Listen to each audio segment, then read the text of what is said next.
చూసుకోండి. అటు ఇక్కడ దిగేసే మొత్తం కదా.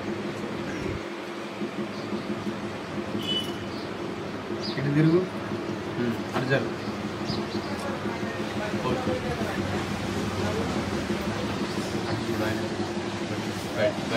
మొత్తం నాకు సరే. యేసుప్రభులో నీ పాపాలన్నీ ఒప్పుకున్నావా మరి అమ్మ?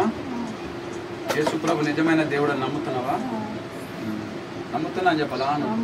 నమ్ముతున్నావా? యేసుప్రభు మరణించి తిరిగి లేచిన నమ్ముతున్నావా? యేసుప్రభు తిరిగి వస్తాడని నమ్ముతున్నావా?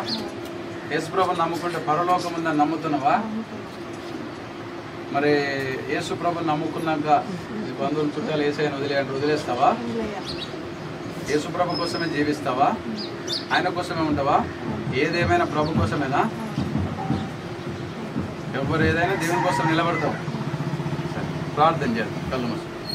కృపగల దేవా, దయగల తండ్రి, ఆశ్చర్యకరుడా, నజరుడనే యేసయ్యా, నీకే వందనాలు, స్తుతులు, స్తోత్రాలు చెల్లిస్తా ఉన్నాం తండ్రి. పరిశుద్ధుడా, నీతిమంతుడా, సజీవుడైన దేవా, గొప్ప దేవా, నా రక్షకుడా, నీకే స్తుతులు, వందనాలు చెల్లిస్తా ఉన్నాం తండ్రి. సోమక్కను బట్టి ప్రార్థిస్తున్నాను ఆయన, మీరు జ్ఞాపకం చేసుకొని ఈమె హృదయాన్ని మార్చినందుకై, మనసు మార్చినందుకై నీకు స్తోత్రాలు, వందనాలు. ఒక మనిషి నశించిపోవటం నీకు ఇష్టం లేదు నాయన. ఈ లోకానికి దిగి వచ్చి ప్రాణత్యాగం చేసినావు. ఇదిగో ఈ దినమున నీ యొక్క సోమకకు రక్షణ ఇస్తున్నందుకై నీకు స్తోత్రాలు. ఇది మొదలుకొని తన జీవితకాలం అంతా నీ సాక్షిగా నిలబెట్టి మీ నామానికి మహిమ తెచ్చుకోనమని నజరేయుడైన యేసయ్య నామములో ప్రార్థిస్తుండగా, నమ్మినప్పటి నుంచి నీ కోసం నిలబడేలాగా శక్తి, జ్ఞానము అనుగ్రహించి ప్రతి చోట నీ సాక్షి నిలబెట్టమని యేసు నామములో ప్రార్థిస్తున్నాం మా తండ్రి.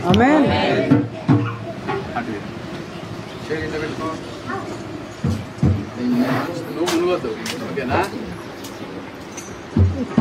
సోమకిచ్చిన సాక్ష్యాన్ని బట్టి దేవుని ఎదుట, దూతల ఎదుట, సంఘం ఎదుట, సావాసం ఎదుట తండ్రి, కుమార, పరిశుద్ధాత్మ నామములో, త్రియేక నామములో బాప్తిసం ఇస్తున్నాము తండ్రి.